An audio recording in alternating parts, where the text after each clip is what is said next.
గ్యాలరీని నేను అధ్యయనం చేసిన. గ్యాలరీ ఆయన నా సొంత గ్రామము, ఒకే కమ్యూనిటీ, ఒకే వ్యక్తి.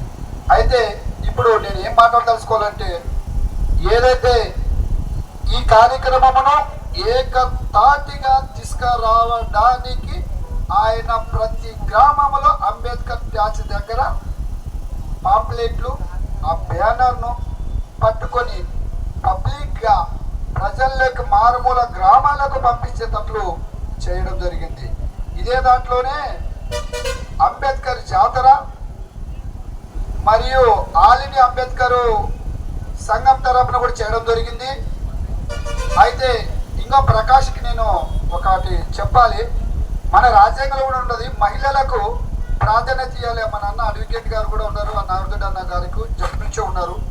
ఎందుకంటే మహిళలు ఒక్కటి ఉంటే, ఆ 10 మంది ఉన్న దాంట్లో ఒక మహిళ ఉంటే కూడా ఎంతో ఉంటుంది. ఈరోజు నీకు ఉన్నత స్థాయి ఒక ఎమ్మెల్యే, మహిళ ఎమ్మెల్యే ఉంటే ఎట్లా ఉంటుందో, ఈరోజు అంత మహిళలు నీవు ఆహ్వానించడం వలన నీ యొక్క కృతజ్ఞతలు.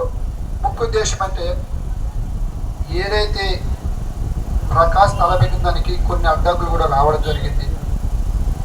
ఆ అడ్డంకులు కూడా మేడం చెప్పకుండా తన యొక్క ఇక్కడ ఉన్న పెద్దల సలహా తీసుకొని కూడా రావడం జరిగింది. ఆషామాషగా ఒక విలేకరి అన్న ఒకప్పుడు మొట్టమొదటిసారి ఈ జిల్లాకే, ఈ నియోజకవర్గానికి ఎమ్మెల్యే అయ్యే పరిస్థితి కొంత అనవాని కారణాల వల్ల కొంతమంది వల్ల ఇట్లా రావడం జరిగింది. అలాంటి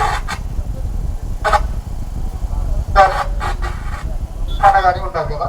సరే, ఇంకొక విషయం, తెలంగాణ వ్యవసాయ వృత్తిదారుల యూనియన్లో భాగంగా 76వ రాజ్యాంగ సవరణ దినోత్సవాన్ని కోసము ఈరోజు గద్వాల మహా ర్యాలీ నిర్వహించడం జరిగింది.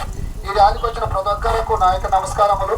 ఏమంటే, చట్టంలోనే డాక్టర్ బిఆర్ అంబేద్కర్ గారు కార్మిక శాఖ మంత్రిగా ఉన్నప్పుడు కార్మికుల కోసం అంటే ఇక్కడ ఉన్న వాళ్ళందరూ నిజంగా చెప్పాలంటే అందరు కార్మికులే. పౌర నిర్మాణ కార్మికులు పనిచేస్తున్నారా లేదా, వ్యవసాయ పని అనుబంధ రంగంలో పనిచేస్తున్నారా లేదా, ఫ్యాక్టరీలో పనిచేస్తున్నారా లేదా, రెక్కడితో డొక్కాడు ఉన్న వాళ్ళు ఈరోజు మనకు వచ్చినాము. ఎవరైనా ఏసీ కార్లలో వచ్చారా? వీడికి ఏసీ కార్లలో వచ్చారా? ఎవరు రాలేదు. కారణం ఏంటి? వాళ్ళకు పిలుపునిస్తే కూడా రారు. కాబట్టి మనం కార్మికులు, అందుకే మొట్టమొదటి కార్మికులు మంత్రిగా తీసుకున్నాడు. ఆ కార్మికుల కోసము కనీస వేతనాలు చట్టము 1920లో వస్తే ఇప్పటికి అమలు కాలేదు. మన ఇప్పుడున్న ప్రజెంట్ కేంద్ర ప్రభుత్వము 7th పే కమిషన్ సర్వే చేసింది, 8th పే కమిషన్ సర్వే చేసింది. మరి 8th పే కమిషన్ ప్రకారం ఎవరికి ముడుతున్నాయి? ఎవరికి ముడతడం లేదు.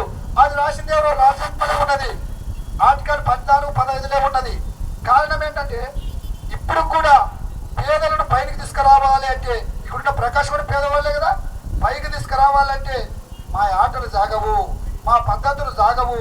కాబట్టి ఏదో రూపకంగా కులముగా పోటీ పెట్టాలి. కులముగా అంటే నేను ఒక పేరు చెప్పలేదు, చెప్పను కూడా. మా దాంట్లో కూడా ఉన్న వల్లనే ఒక కమ్యూనిటీకి కాకుండా మా దాంట్లోనే ఆయన ఉంటే మీరేం చేస్తారు, జిల్లాల్లో ఎక్కడో వచ్చి ఇక్కడ చేస్తున్నాడు అని ఒక పొజిషన్లో కూడా వచ్చాయి. వస్తే కూడా సంతోషంగా ఎదుర్కొంటున్నాడు. కాబట్టి ఇప్పుడైతే తెలంగాణ వ్యవసాయ వృత్తిదారుల యూనియన్లో ఏదైతే ఇక్కడ పెద్దలు ఉన్నారో, ఏదైతే కార్యక్రమం పిలిస్తే మేము ఈరోజు ఇంకా వీళ్ళంతా పెద్దలు ఉన్నారు కాబట్టి 100 మంది మహిళలతో ఏ ఏ న్యాయ పోరాటంకైనా తెలంగాణ వ్యవసాయ వృత్తిదారుల యూనియన్ నడుమ బిగించి మీకు ముందుండి మనం కార్యక్రమం చేయడానికి వస్తాము. మాకు పిలుపునిస్తే ఇంకా పెద్దలందరూ రాజ్యాంగం గురించి చెప్పారు. నేను కూడా ఈ రాజ్యాంగానికి తెలంగాణ వ్యవసాయ వృత్తిదారుల యూనియన్ అన్ని ప్రజా సంఘాలు కలుపుకొని చేసుకోవడానికి ప్రెస్ నోట్లు కూడా ఇచ్చాను, గ్రూపులు పెట్టాను.